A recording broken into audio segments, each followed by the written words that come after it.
بسم اللہ الرحمن الرحیم۔ السلام علیکم ورحمۃ اللہ وبرکاتہ۔ سورہ کہف کی 19 آیت کا ایک لفظ ہے وَلْيَتَلَطَّفْ۔ یہ توڑا بڑا کر کے لکھا ہوتا ہے کیونکہ یہاں قرآن پاک کا درمیان آ جاتا ہے۔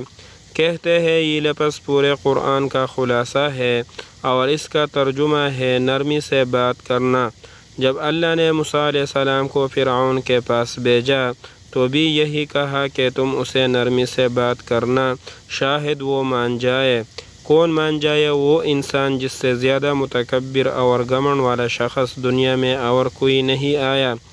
زندگی کتنی بدل جائے گی اگر ہم اس بات کو مان جائے کہ نرمی سے بات کرنے کا مطلب بیوقوفی اور کمزوری نہیں ہے بلکہ عاجزی اور اعلیٰ ظرفی ہے۔ ویڈیو کو لائک، کمنٹ اور شیئر ضرور کیجیے اور چینل کو سبسکرائب کیجیے۔ شکریہ۔